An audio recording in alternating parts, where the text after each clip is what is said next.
लंबे वक्त से चले आ रहे विवाद के बाद आखिरकार इजराइल और फिलिस्तीन ने अपने हथियार रख दिए। दोनों पक्षों में शांति बहाली के लिए संयुक्त राष्ट्र महासभा की बैठक बुलाई गई। इसमें कई देशों ने हिस्सा लिया। बैठक में भारत ने भी मध्य पूर्व में हिंसा खत्म करने और शांति बहाल किए जाने की वकालत की। भारत हमेशा से फिलिस्तीन के लिए एक अलग राष्ट्र और पूर्वी यरूशलेम को उसकी राजधानी बनाए जाने का पक्षधर रहा है, मगर भारत ने इस बार इजराइल और फिलिस्तीन के बीच मसले को सुलझाने के लिए दो राष्ट्र समाधान का जिक्र नहीं किया। संयुक्त राष्ट्र में भारत के स्थायी प्रतिनिधि टी.एस. त्रिमूर्ति ने कहा कि इजराइल और फिलिस्तीन के बीच बातचीत बहाल करने लायक माहौल तैयार करने के लिए हर मुमकिन प्रयास किया जा रहा है, मगर भारत ने जोर देकर कहा कि क्षेत्र में शांति और स्थिरता कायम करने के लिए सार्थक वार्ता का दौर लंबा चल सकता है। पश्चिम एशिया और फिलिस्तीन के हालात पर चर्चा के लिए संयुक्त राष्ट्र महासभा की बैठक बुलाई गई। बैठक में बोलते हुए टी.एस. त्रिमूर्ति ने कहा कि हम लगातार जोर दे रहे हैं कि तत्काल तनाव को कम करना इस वक्त की जरूरत है ताकि हिंसा को रोका जा सके। भारत के संयुक्त राष्ट्र में राजदूत और स्थायी प्रतिनिधि ने आगे कहा कि हम आह्वान करते हैं कि तनाव को बढ़ाने वाले किसी भी कदम से बचना चाहिए। एक तरफा तरीके से यथास्थिति बदलने की कोशिश से भी बचना चाहिए।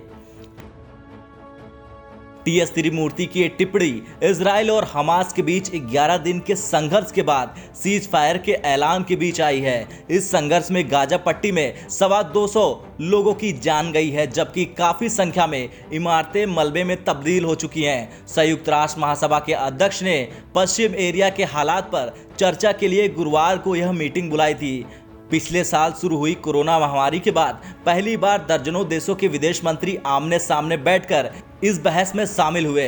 भारत ने जोर देकर कहा कि हाल की घटनाओं ने एक बार फिर तत्काल इजराइल और फिलिस्तीन के बीच संवाद को बहाल करने की जरूरत है।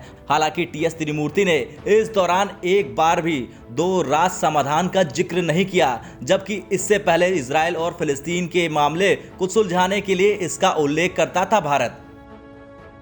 गौरतलब है कि आज़ादी के बाद शुरू के 4 दशकों तक भारत की नीति फिलिस्तीन समर्थक की रही है। भारत ने शुरुआत में इजराइल को मान्यता देने से भी इनकार कर दिया था, लेकिन बाद में भारत ने इजराइल से भी संतुलन साधने की कोशिश की। अब धीरे धीरे भारत का रुख इजराइल समर्थक के रूप में देखा जाने लगा है। बीते कुछ सालों में इजराइल ने भारत को बेहतरीन डिफेंस डील भी दी है।